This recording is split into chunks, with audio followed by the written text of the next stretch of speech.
Record. Okay, now we press that record button. Hare Krishna. Hare Krishna. Let's just, sorry, Mav, keep disturbing you. Nama Om Vishnu Padaya Krishna Vistaya Samati Bhakti Vedanta Swamti Namane Namaste Sarasati Devi Gauravani Pachaline Nivasesha Sunyabhari Pashtatara Satarine Jai Sri Krishna Chaitanya Prabhu Nitananda Shri Advaita Gadadhar Shiva Sadi Gaura Bhaktavinda Hare Krishna Krishna Krishna Hare Hare Hare Ram Ram Ram Hare Hare. Yeah, so just a context here. Remember we mentioned last week, now Krishna is addressing Arjuna on another platform. He's trying to invoke his Kshatriya spirit. So he's doing that in these verses. Okay, so we moved on from descriptions about the soul. And now we're moving on to another section in the second chapter, where Krishna's going to remind him of his duty as a warrior. Yeah. Okay, so you can continue reading. Thank you, Mother. 234. 234. Akritim chapi bhutani kathayisyanti te vyayam sambhava vistasya chakriti maranada atirichyate. Translation purport by Srila Prabhupada ki Jai. People will always speak out of infamy, and for a respectable person, dishonor is worse than death. Both as friend and philosopher to Arjuna, Lord Krishna now gives his final judgment regarding Arjuna's refusal to fight. The Lord says, Arjuna, if you leave the battlefield before the battle even begins, people will call you a coward. And if you think that people may call you bad names, but that you will save your life by fleeing the battlefield, then my advice is that you do better to die in a battle. For a respectable man like you, ill fame is worse than death. So you should not flee from fear of your life. Better to die in the battle.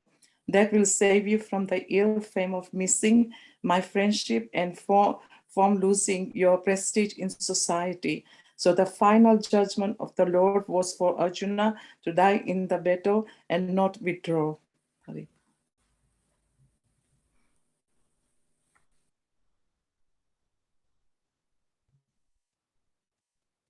Can't hear you, Murli Prabhu, you're muted.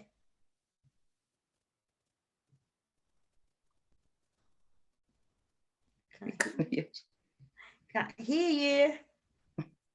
We can't hear you.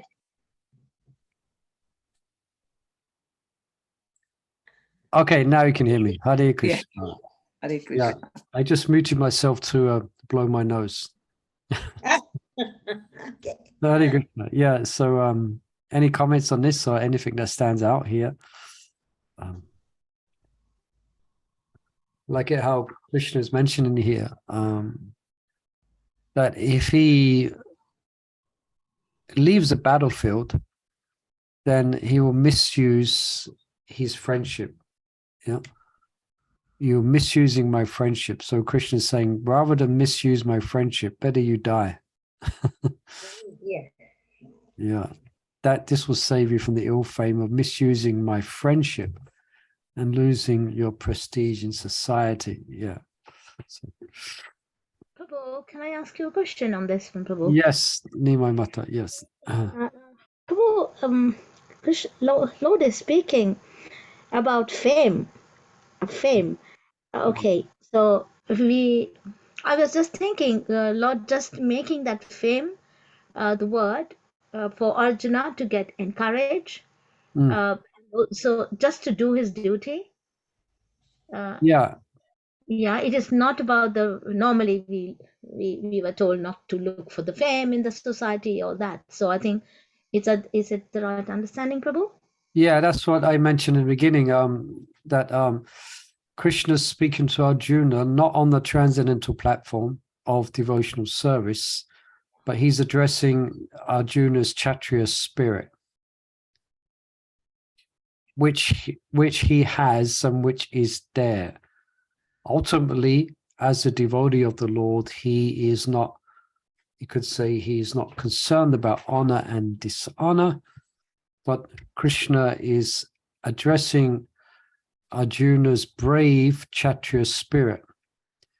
I guess for us, we can't really, we can to some degree, but if we actually met a real Kshatriya, like Arjuna, or like the Pandavas, then we could probably more, but then we could probably more understand it, because they are Kshatriyas, but they're devotees, but they're Kshatriyas. Because they're devotees, it doesn't change their Kshatriya spirit. Yeah. So instead, he's going to be fighting for Krishna now. So that Kshatriya spirit means, especially they are princes, they are rulers. So they have this sense of, I could say, this sense of honor as being a brave or a renowned fighter. So basically, it is good to have good Kshatriya devotees in this age, isn't it? It is, but we have to be careful how that is applied. I mean, here, the specific circumstances, it's quite clear how that Kshatriya spirit is going to be used. So how devotees may use that Kshatriya spirit, that should be first discussed. Like one, I know it came up when the temple was attacked in Pakistan. Was it Pakistan? Bangladesh. Bangladesh, yeah. And one devotee was killed and parts of the temple was desecrated. So then it was brought up that there was discussion that actually temples in some places should have devotees who are not fearful, or I guess who are ready to defend using weapons or whatever it takes to defend the temple and the devotees. So there may be some specific situation where this Kshatriya spirit can be used, but we shouldn't just throw it around casually. Be used every day in the general running of a temple. Otherwise, it could cause some, we're supposed to be Brahmins. We're supposed to be Prabhupada is creating Brahmins. But actually, some devotees who have the spirit of a Kshatriya or Vaishya, should be engaged as well. But anyway, I'm just saying we should think carefully before we might just, it's okay to use your Kshatriya spirit. Okay. It was okay for Arjuna. Anyway, don't know if I'm making sense, but Hare Krishna, I don't know if that helps. Any comments on that? All right. Okay, let's hear some more in this line. It'll be Madhu Mangalpur. So you see your hand there, you can read text 35. Be in the same vein now for the next few verses. 36. 36, is it? 36, excuse me. 35. 35. No, it's 35. I am being a bit. It's okay. Go ahead. Vayad uparatam mam shyante tvam maharatha yesham chatva bahumato bhutva yashyashi lakhavam. The great generals who have highly esteemed your name and fame will think that you have left the battlefield out of fear only, and thus they will consider you insignificant. Purport. Lord Krishna continued to give his verdict to Arjuna. Do not think that the great generals like Duryodhana, Krsna, and other contemporaries will think that you have left the battlefield out of compassion for your brothers and grandfathers. They will think that you have left out of fear for your life, and thus their high estimation of your personality will go to hell. Perhaps you can read the next verse as well, Guru. Avachya vadamscha bahun vadishyanti tavahita nindantas tava samarthyam tato dukhataram nukim. Your enemies will describe you in many unkind words and scorn your ability. What could be more painful for you? Lord Krishna was astonished in the beginning at Arjuna and called for plea for compassion, and he described his compassion as befitting the non-Aryans. Now, in so many words, he has proven his statement against Arjuna's so-called compassion. Yeah, I think perhaps just read text 37 and that'll complete this this section. Then another section starts in 38. Prapsyashi svargam jidvava bhakshyashmo mahim tasmad utishha kautenya yudahaya krita nishchaya. O son of Kunti, either you will be killed on the battlefield and attain the heavenly planets, or you will conquer and enjoy the earthly kingdom. Therefore, get up with determination and fight. Purport. Even though there was no certainty of victory for Arjuna's side, he still had to fight, for even being killed there, he could be elevated into the heavenly planets. Okay. Thank you. So here's this section now. We just completed this section. So here in text, going back to text 35, there's a commentary here, which is very nice, that actually the loss of Arjuna's reputation will be for Arjuna, it will be more painful than his enemy's arrows. Yeah.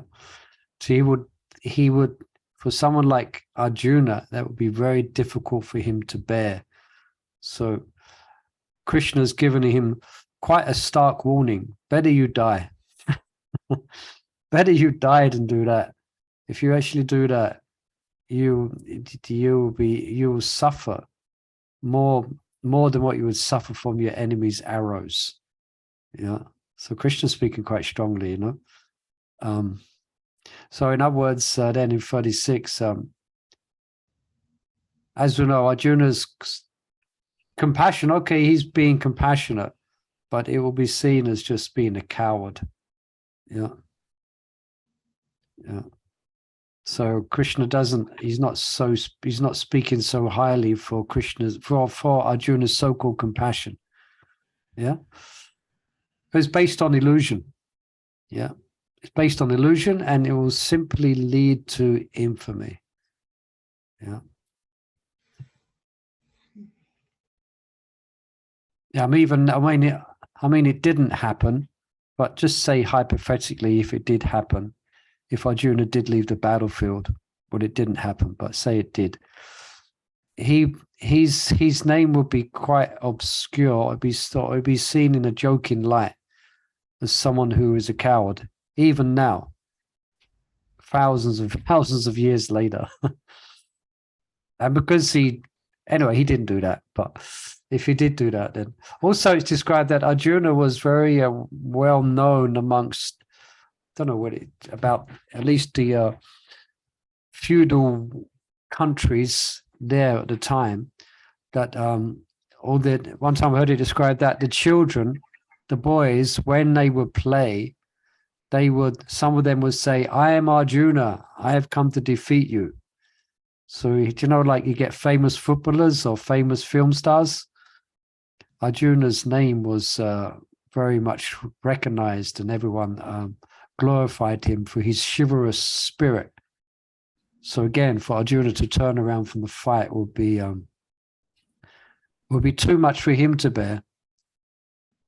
So Krishna is reminding Arjuna of this. And here, I'll just read this section. This is on text 37, a commentary here. Arjuna has concluded that fighting will bring him not enjoyment, but misery. Yeah. So if he fights, then he will have to, it won't lead him to enjoy. He'll have to, how can I enjoy the kingdom with blood on our hands?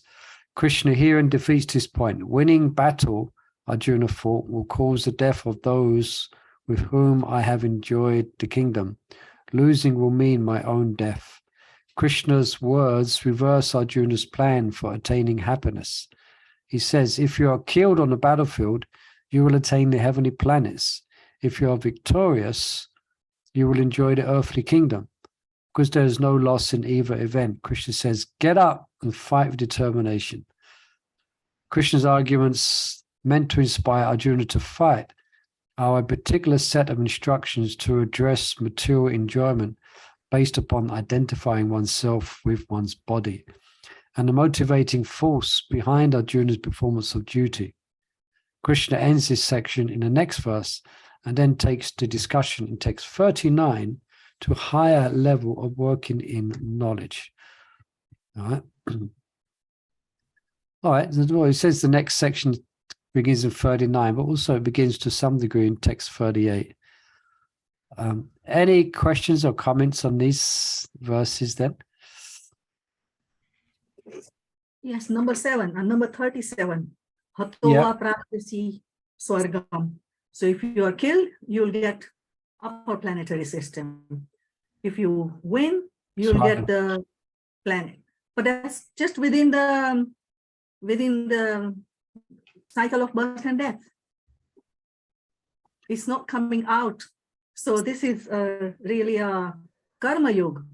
Do this and you'll get upper planetary system. Yeah, That and you become the king or emperor of the earth. yeah, that's correct. As we said, Krishna is not giving Arjuna transcendental instructions here. Yeah. It's to the Kshatriya aspect of Arjuna. So this is generally what's understood by all the warriors there present. Yeah, they will attain the heavenly planets. But then, as we read the Bhagavad Gita, Krishna promises Arjuna that he will return back to the spiritual realm, isn't it? Many times, and never return to this material realm. A good few times, Krishna explains that to Arjuna, bring him to a transcendental perspective. So here, he is relating to Arjuna as a, could say, ordinary, if you could say the word Kshatriya. Yeah. Yeah.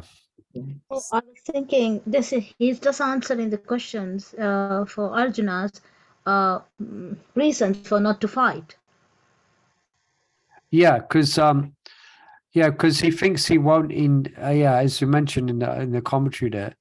Yeah. Thinks it will not be possible to actually enjoy the kingdom if all our cousin brothers are being killed.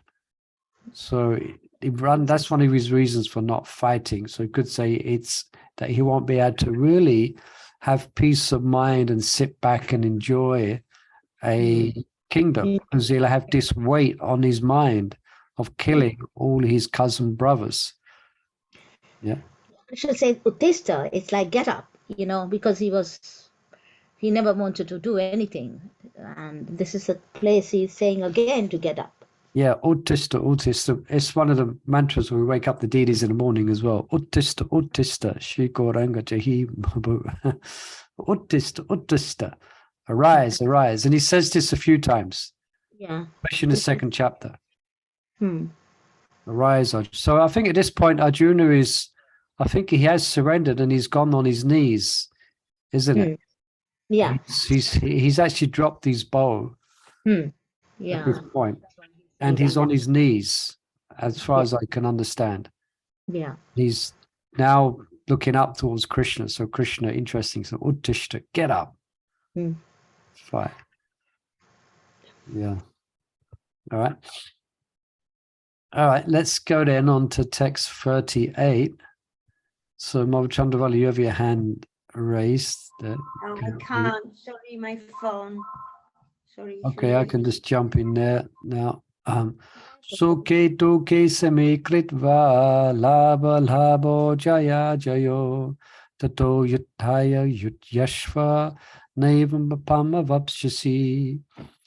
Does thou fight for the sake of fighting without considering happiness or distress, loss or gain, victory or defeat, and by so doing you shall never incur sin.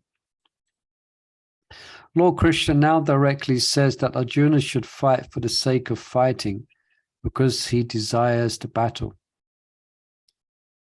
There is no consideration of happiness or distress, profit or loss, victory or defeat in the activities of Krishna consciousness. That everything should be performed for the sake of Krishna is transcendental consciousness. So there is no reaction to material activities. He who acts for his own centered sense gratification, either in goodness or in passion, is subject to the reaction, good or bad. But he who has completely surrendered himself in the activities of Krishna consciousness is no longer obliged to anyone, nor is he a debtor to anyone, as one is in the ordinary course of activities. It is said, Deva Rishi Puraptanenam Pitrinam Nakinkaro Nayam Brinicharajan Savat Manaha Ya Sharanam Saranyam Kato Mukundham Pariyurichakatum Katam. Anyone who has completely surrendered unto Mukunda, giving up all other duties, is no longer a debtor, nor is he obliged to anyone, nor the demigods, nor the sages, nor the people in general, excuse me, nor kingsmen, nor humanity, nor forefathers, unquote. This is the indirect hint given by Krishna to Arjuna in this verse, and the matter will be more clearly explained in the following verses. Okay. All right. Any questions on that? There's a bit of a commentary here. Perhaps we might read some of it. Actually, it's quite a lengthy commentary. It's got some interesting points in here, especially if you're looking at this study in light of Bhakti Sastri type study. It speaks about Nishkam Karma Yoga, etc. Anyway, let's just start with this purport from Prabhupada and verse. Any questions here?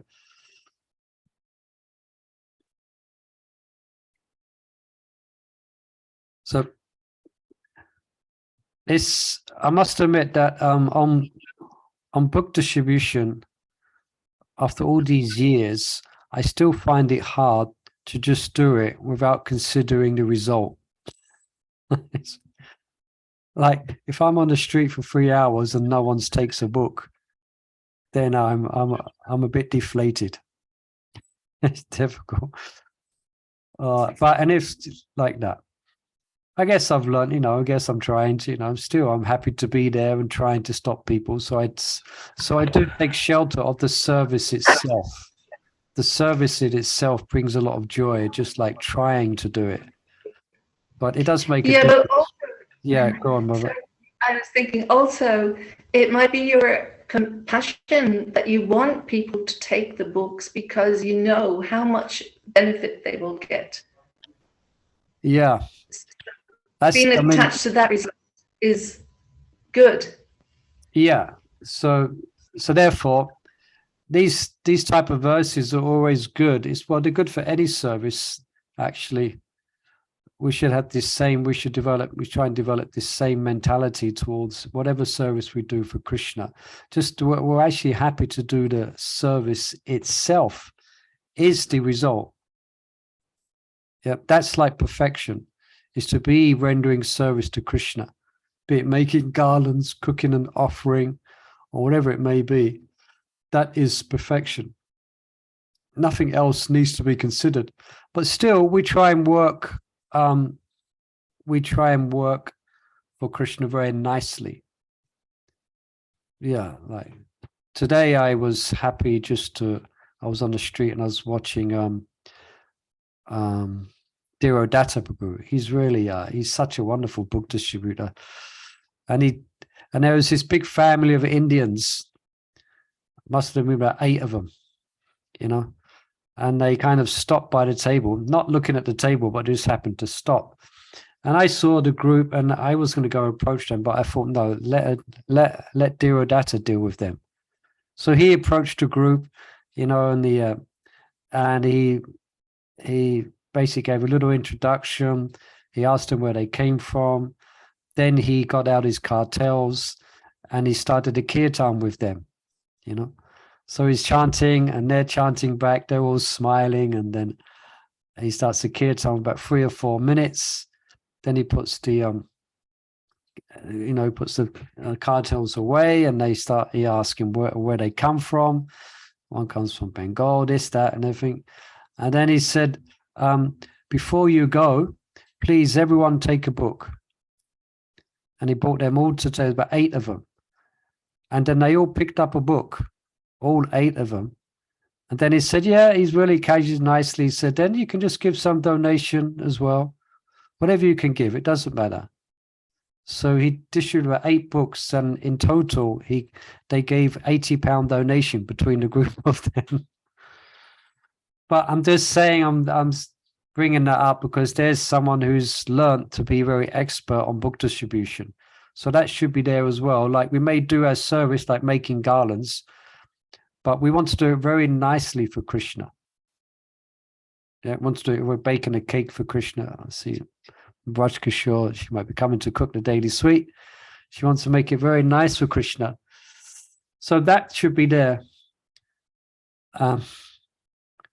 Yeah, without considering happiness or distress, loss or gain, victory or defeat. Yeah. Any questions about that, or any?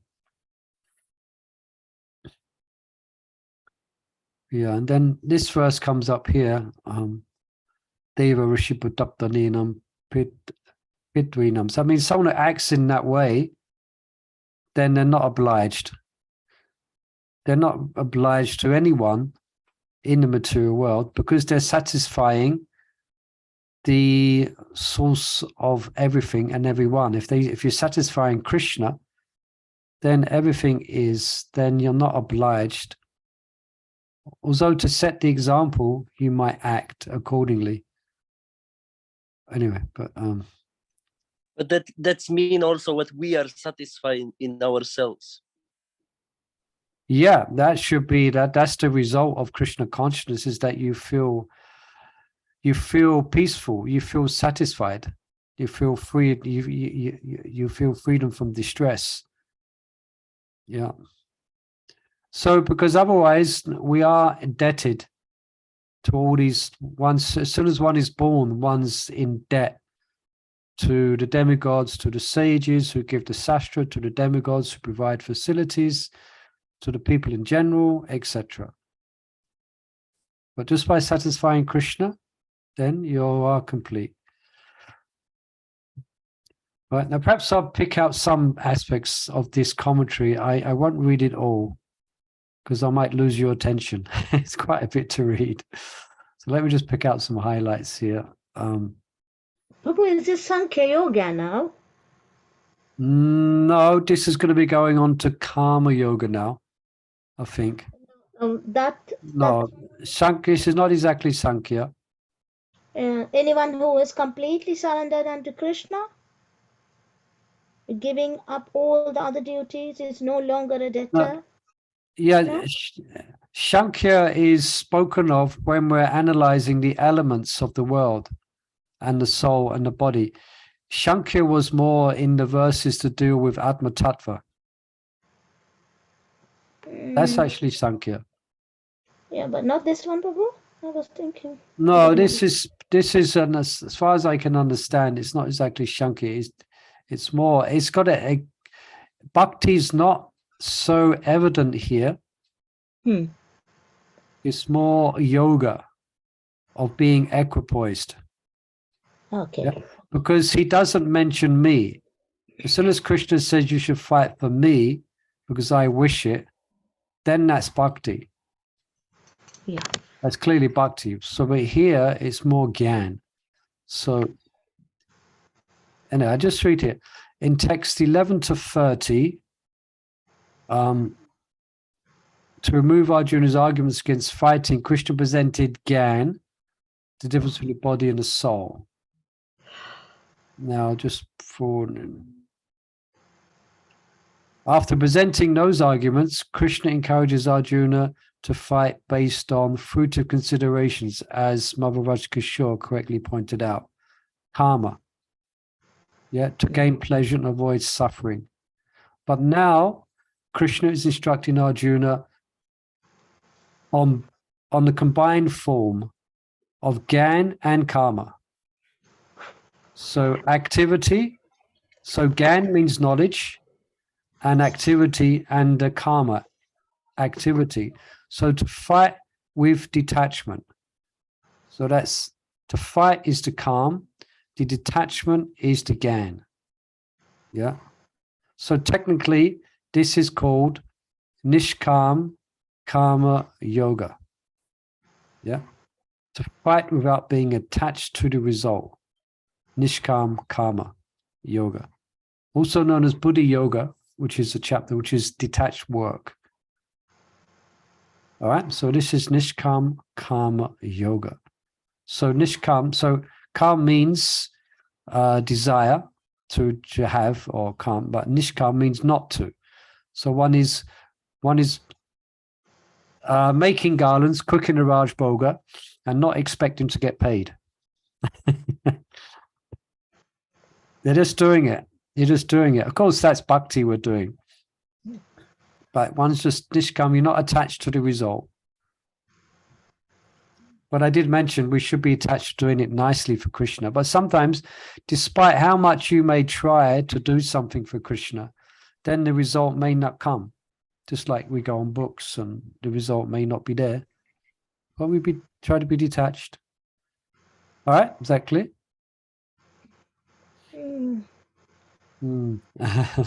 So one can perform Nishkam Karma Yoga on one of two levels. Depends on how much transcendental knowledge one has. So one who simply has, I'm just kind of reading and paraphrasing here, one who simply has Gyan, that they're not the body, they can perform Nishkam Karma, detached work. So therefore there is no reactions. Now, for someone though who has no knowledge of Krishna, for one who has actual knowledge of Krishna, superior knowledge, he performs Nishkam Karma, but he receives no reactions. Why? Because he offers the results to Krishna. That's the difference, okay? So an ordinary Jnani, they're acting on Nishkam Karma, but they're not specifically offering the fruits to Krishna. But the devotee, they do Nishkam Karma, but they offer the results to Krishna. You see? Bhakti. Yeah, that's bhakti. So in other words, the Nishkam, so they're both free from reaction, the Jnani and the Bhakta. But the Nishkam Karma Yogi who aspires for Krishna's service is far superior. Yeah. So he might not be on a transcendental platform as yet, but by his activities, one day he will attain Krishna's lotus feet. Yeah. Is that okay? Some technical aspects there. So the Jnani is doing Nishkam Karma. Through his knowledge, he's learning to, just by the ways of the world, things come good, things come bad, just learn to be detached, you know. But the Nishkam Karma Bhakti, or the devotee, is offering the results to Krishna specifically. He's not attached to the results because he's going to offer it to Krishna. Yeah, just like sort of keep on, because I guess I'm on books at the moment. But I remember many years ago, I was distributing books at the manor because we was there one time many years ago in 1996. And one devotee came in and he reminded us all that, yeah, look, you guys are detached. Why are we detached? He said, well, look at you. And we was counting out the money. We'd all come back from Sankirtan. There must have been hundreds and hundreds of pounds we were all counting up in the counting machine. It was after a Friday or something. So it was like £2,000. You know, we count it all, we put it in bags, and then we give it away. And we give it to Krishna. So that's detachment. We're working for Krishna. We work like 7 hours on the street. We may have £300. then we count it, then we give it to this, then we put it in a safe and give it to Krishna. So yeah, working with detachment. Yeah. Anything else on this? I know this will go up absolutely. This, because in other words, working like that means one is not going to be, you know, or not feverish or attached. When someone is attached to the results of their work, especially when the results don't come, then that causes lots of distress. Yeah. If one is attached and the results don't come, then that means distress. Yeah. But if you're not attached, and that non-attachment is proved by giving the fruits of your work away. Yeah. Just like some Indian people, with all due respect, yes, I am knowing Krishna. Yes, I am doing for Krishna. I am doing my work for Krishna. All right. How much money are you giving to Krishna? Oh, no. Krishna knows. No, for you to actually, for Krishna to do that and kind of link it to Krishna, you have to give some fruits away. You have to connect it and detachment means it has to manifest. You have to give something away to Krishna, you know, not just a mental thing. Oh yes, I'm doing everything I do for Krishna. Anyway, any other comments or questions on this? They look after the family for Krishna, Prabhu. Yeah, of course, that should be understood. Oh, that's what they say. Looking at what for. That is what they say. I will look after the family for Krishna. So it is done. Yeah. Well, then that's good. Then the best thing to say is okay, Hare Krishna, very nice. Obviously, then they're not ready for further instruction on the principles of bhakti and sadhana, etc. They're just being pious. Very nice. So you encourage them. Oh yes, very nice. Hare Krishna. All right. So now discussion is going to be in this vein now as we continue. Let's check the time. Yeah, I've got 15 minutes. That's good. So we're going to be discussing this Nishkam Karma Yoga, etc., and how we can, the different stages of that. Yeah. All right. If there's no other questions, we can read on, shall we? That was text 38. Now on text 39. So Mother Chandravali's returned from the phone call. You can read the next. As long as you don't tell me to read the Sanskrit. Okay. Eshete pihite shanki buddhi yogam tamam shino buddha yukto yaya pata kama bandam prahashyasi. Okay. Go ahead. I can read now. Thus far I have described this knowledge to you through an electrical study. Now listen as I explain it in terms of working without fruitive results. O son of Pritha, when you act in such knowledge, you can free yourself from the bondage of works. According to the Nirukti or the Vedic dictionary, Sankhya means that which describes things in detail, and Sankhya refers to that philosophy which describes the real nature of the soul. And yoga involves controlling the senses. Arjun's proposal not to fight was based on sense gratification. Forgetting his prime duty, he wanted to cease fighting because he thought that by not killing his relatives and kinsmen, he would be happier than by enjoying the kingdom after conquering his cousins and brothers, the son of Dhritarashtra. In both ways, the basic principle were for sense gratification. Happiness derived from conquering them and happiness derived by seeing kinsmen alive are both on the basics of personal sense gratification, even at the sacrifice of wisdom and duty. Krishna therefore wanted to explain to Arjuna that by killing the body of his grandfather, he would not be killing the soul proper. And he explained that all individual persons, including the Lord himself, are eternal individuals.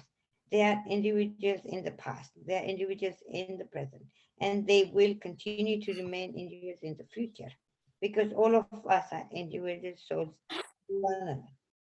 We simply change our bodily dress in different manner, but actually we keep our individuality even after liberation from the bondage of material dress.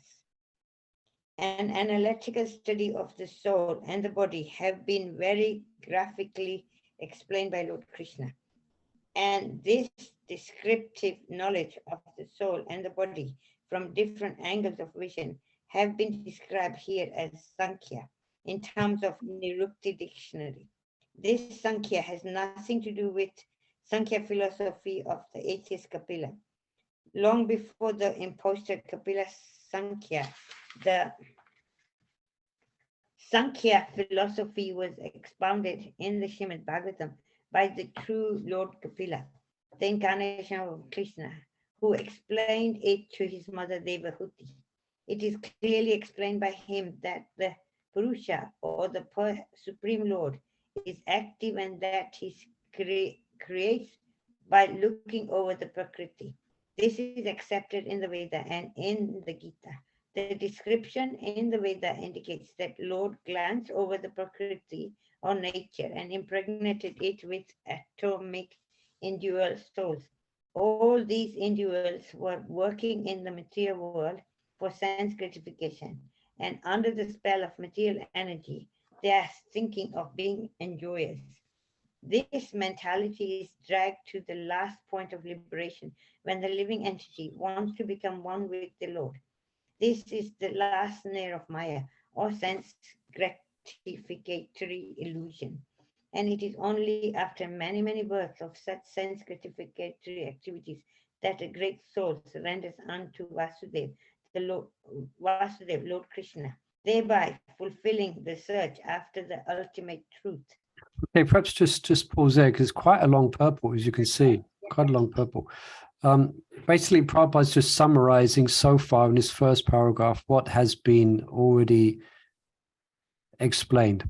Yeah, he's just give a summary of the second chapters so far. Is that clear with everyone? Yeah. Is there any questions from here? Prabhu, looking at that Yeah. only, I was asking, it's a Sankhya that we were speaking. That's what I asked, Prabhu. Yeah. So one said, yeah. So as we then confirm that there is a Sankhya is there. So Sankhya is there refers to the philosophy which is Sankhya and Buddhi, Nishkama Karma, it's overlapping here. Is that right? I don't know how to say that. Let's just get in. Okay. Yeah, so Sankhya is something that which describes things in detail. So in Sankhya, and Sankhya refers to the philosophy describes the real nature of the soul. That's what's so. But here the verse did say, though. Let me just go in again. It says Saranyam, nature of the soul is surrendering to the Lord. Yeah. Yeah. So I guess you could say, if you look at it in that context, that's the actual. Actually, there's a verse in the. I think it's in the 3rd chapter that describes that the goal of Sankhya and the goal of Bhakti is the same. So yeah, you're right, Bhakti Nidai Mata, for bringing that out. Thank you. That for someone who actually practiced real Sankhya, as described by the original Kapila, which is described here, other than the atheistic Sankhya, will bring one to Bahanam Janamana Ante, to surrender unto Krishna. Yeah. And someone who practices bhakti, then they come to the same point, practice on the same point. So yeah, from that perspective, it's one and the same. Yes, thank you, Mother. Yeah. Okay. You can read the next paragraph, Mother. Okay. Chandra, you can. Arjuna had already accepted Krishna as his spiritual master by surrendering himself unto him. Shishya se te aham sadimam tvam prapanam. Consequently, Krishna will now tell him about the working process in Buddhi Yoga or Karma Yoga, or in other words, the practice of devotional service only for the sense gratification of the Lord. This Buddhi Yoga is clearly explained in chapter 10, verse 10, as being direct communion with the Lord, who is sitting as Paramatma in everyone's heart. But such communion does not take place without devotional service. One who is therefore situated in devotional or transcendental loving service to the Lord, or in other words, in Krishna consciousness, attends to this stage of Buddhi Yoga by special grace of the Lord. The Lord says, therefore, that only to those who are always engaged in devotional service out of transcendental love does he award the pure knowledge of devotion in love. In that way, the devotee can reach him easily in the ever blissful kingdom of God. Perhaps just finish the purport, Mother. Thus, the Buddhi Yoga mentioned in this verse is the devotional service of the Lord. And the word Sankhya mentioned herein has nothing to do with the atheistic Sankhya Yoga enunciated by the impostor Kapila. One should not, therefore, misunderstand that the Sankhya Yoga mentioned herein has any connection with the atheistic Sankhya. Nor did this philosophy have any influence during that time, nor would Lord Krishna care to mention such godless philosophical speculation. Real Sankhya philosophy is described by Lord Kapila in Srimad Bhagavatam, but even that Sankhya has nothing to do with the current topics. Here, Sankhya means an analytical description of the body and the soul. Lord Krishna made an analytical description of the soul just to bring Arjuna to the point of Buddhi Yoga or Bhakti Yoga. Therefore, Lord Krishna's Sankhya and Lord Kapila's Sankhya, as described in the Bhagavatam, are one and the same. They are all Bhakti Yoga. Lord Krishna said, therefore, that only the less intelligent class of men make a distinction between Sankhya Yoga and Bhakti Yoga. Sankhya Yoga pratishta bahal pravadantina pandita. Of course, Yeah, that's what I was describing, Anima Mata, here. Is the Lord's, they are all Bhakti Yoga. Yeah, it brings one to Krishna. Yeah, okay, you can carry on. Of course, atheistic Sankhya Yoga has nothing to do with Bhakti Yoga, yet the unintelligent claim that the atheistic Sankhya Yoga is referred to in the Bhagavad Gita. Hare Krishna. Carry on. Someone needs to mute. Carry on, Robert. One should therefore understand that Buddhi Yoga means to work in Krishna consciousness, in the full bliss and knowledge of devotional service. One who works for the satisfaction of the Lord only, however difficult such work may be, is working under the principles of Buddhi Yoga and finds himself always in transcendental bliss. By such transcendental engagement, one achieves all transcendental understanding automatically by the grace of the Lord, and thus his liberation is complete in itself without his making extraneous endeavors to acquire knowledge. There is much difference between work in Krishna consciousness and work for fruitive results, especially in the matter of sense gratification for achieving results in terms of family or material happiness. Buddhi Yoga is therefore the transcendental quality of the work that we perform. Okay, thank you. So quite a lengthy purport there. Let's just try and, if there's any questions to begin with, and there's a bit of a commentary here to help us to understand.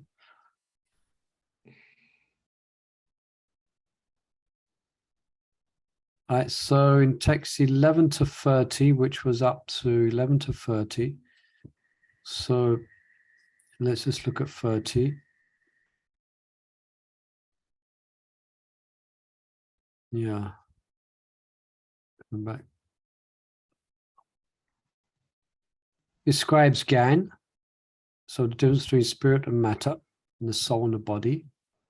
So the activities of Jnana Yoga More or less the same as Sankhya, as he's mentioning here, because one's understanding and studying the difference between matter and spirit. That's done in Jnana Yoga and it's done in Sankhya Yoga.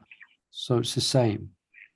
So in other words, to practice Jnana Yoga or Sankhya Yoga, one must become a renunciate externally as well and renounce all activities and just do meditation. Yeah? That's what is a proper practice of Jnana Yoga or Sankhya Yoga. So Mayavadis may often do that. Yeah.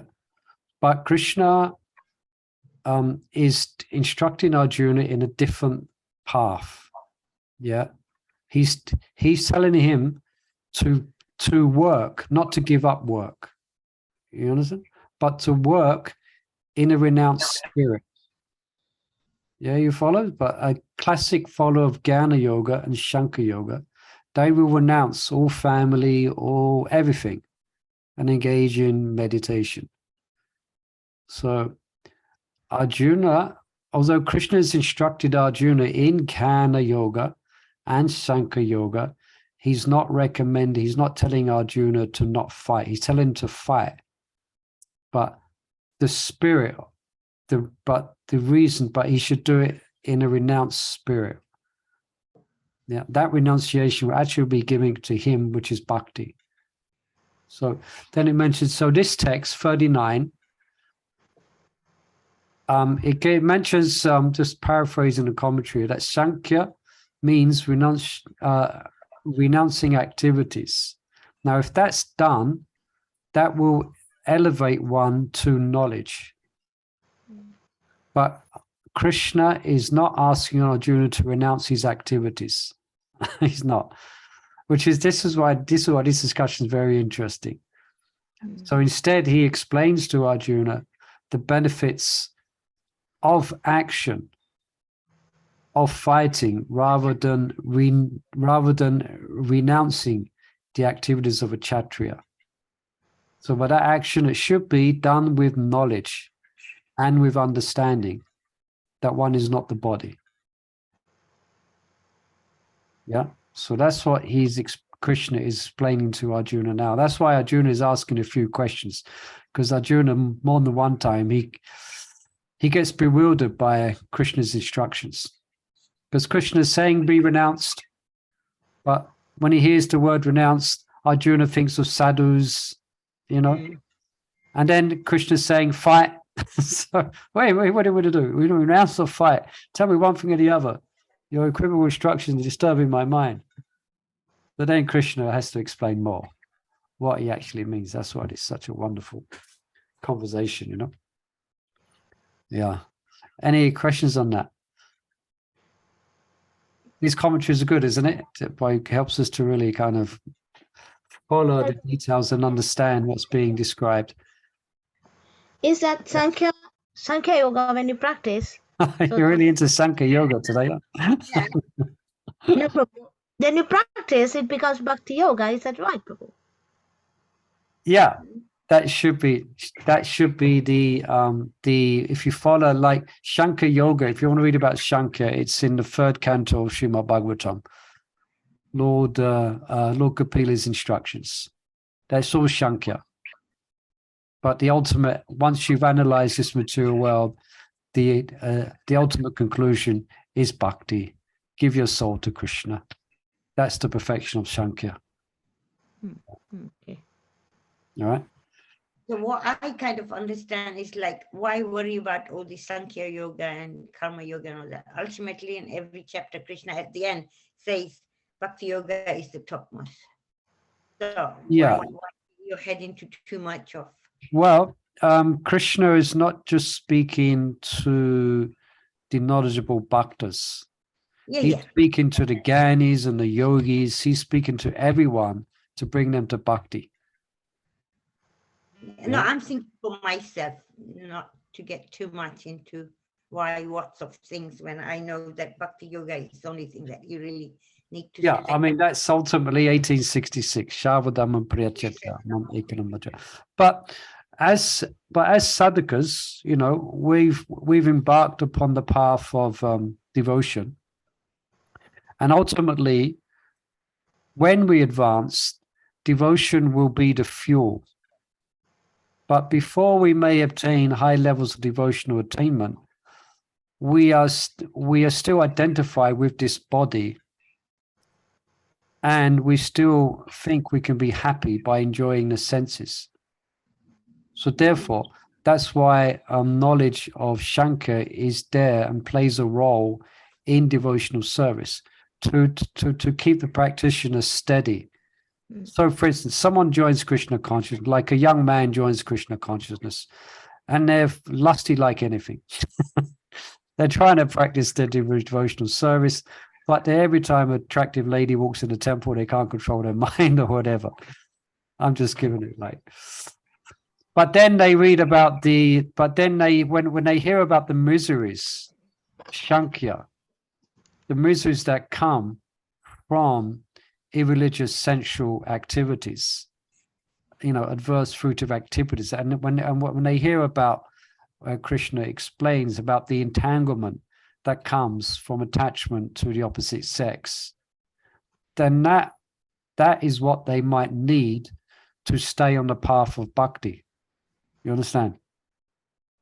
So that will help when they read when they realize. I mean, not exactly that. I remember, I'm not exactly for the reason, but I remember when I studied Shankya from the 3rd canto, it was such a wonderful thing. You feel natural detachment from the world just by studying it, you know. So I'm saying it does play a role to keep someone steady on the path of bhakti until their heart's been lit by the fire of devotion. Then that's going to carry them forward. So then at that point, there is no need, or there may be no need for analytical study of the elements of the world. They're just fully absorbed in Krishna. You see? Yeah, because in like any action you perform, you kind of work it out. Why am I doing it? How am I doing it? Is it for my sense gratification? Is it for Krishna? Like that, you know? Yeah, that's what we done, and that's what we try and do. Yeah, we kind of reflect on that instant. Why am I doing this? Who is it for? Yes. I'm doing it for Krishna. Or why am I doing it? Because I'm Krishna's servant. That's why I'm doing it. Like instead, sometimes we get into, oh, I did rounds, I did this service, I do go there, I do this, I do that. So it's pleasing your senses. You're really doing it for your senses. Maybe, but sometimes also on the path, devotees need a bit of sense gratification. You know, they have to do something they really like to do in devotional service, you know. Oh, let me go to Satchidananda Maharaj's Kirtan. You know, I really want to go there and rock out, you know. You know, yeah, okay, you're going there to, yeah, great. You should go, you know. So we have to, you know, that's there as well, you know. Right?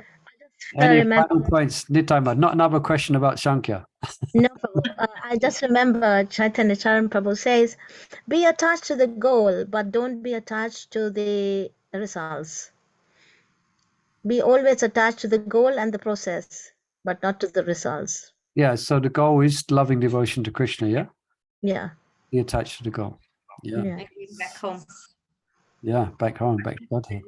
Going back home, or just leave the result to Krishna.